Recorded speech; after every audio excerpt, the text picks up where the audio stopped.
Ah, welcome to the fire, my friend. Make yourself comfortable as I continue on with this isekai tale.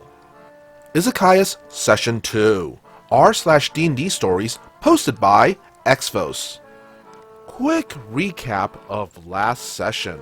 Mike, Chad, Aaron, and Will got isekai'd to a world far more primitive than ours and proceeded to near die from exposure, nearly die from dehydration, and have just barely kept one step ahead of starvation.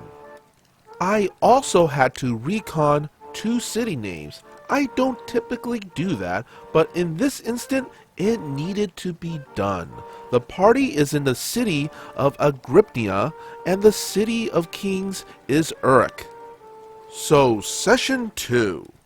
Today, Mike arrived late to the game, so he was dazed until he arrived in person. We open with 2 newcomers getting isekai'd. Players 5 and 6 are living together, IRL, and player 5 is actually player 6's stepfather. Henceforth, they shall be referred to as Ben and Alex, respectively. As the portal closes, it occurs to Ben that he has not cleared this excursion with Alex's mother. He has basically kidnapped a minor. I typically don't allow minors at my table, but 17 is close enough. Seeing the city off in the distance, they wisely opt to go in that direction. They arrive at the gate just ahead of sunset and speak briefly with the guards. Ben, having a smart thought, asks if there are any laws they should be aware of. Alex chimes in, "Yeah, so if I were to hit someone with my hatchet, what would happen?" A budding murder hobo, I see. The guards raised an eyebrow and replied, "I don't know what this hatchet is, but if you kill someone, you will be executed.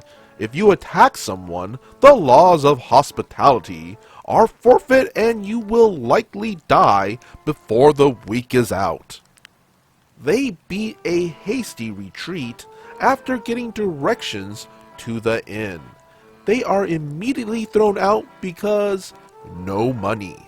Asking around, they figure out that others wearing similar attire stayed at the temple before vanishing. Taking the hint, they find the temple and speak to the priest Al-Bazak, and are offered shelter for the evening. The rest of the group arrives back at the city at this point, thus syncing up the timelines. The group eats, and Alex has some tea and learns that not all tea is sweet. The following morning, Ben straps the jumper cables he brought with him. Yes, he actually did. They wanted to bring their car, but the portal was too small. The group then goes to the bazaar to try to sell some stuff. Some jewelry catches their eye, and they recognize the semi-precious stones. Alex pulls out a book to help her more accurately identify the gemstones in the jewelry. The merchant assumes that she is literate and is therefore of high standing. Ben then proves that he has the unbridled charisma of a Chipotle enema and basically alienates the merchant. He walks away in a huff with a book, trying his best to look important, and failing. After some unproductive back and forth with the merchant, the group moves on. Alex then busks with Will's guitar for a couple hours and earns 14 copper pieces. Alex is now the richest person in the party. Alex has never played this game before. No, I was not being nice. She actually had good rolls and good ideas. The party goes back to the inn to ask about passage to another city, and for some reason Eric thinks it's a good idea to look into fight clubs. He is given an invite to return just before sundown. Through conversation, Eric lets it slip that he is going to a fight club, and Albazak advises against it in the strongest possible terms. This is also when Mike comes out of his daze, when Albazak informs the group that the fight club is gladiatorial combat to the death.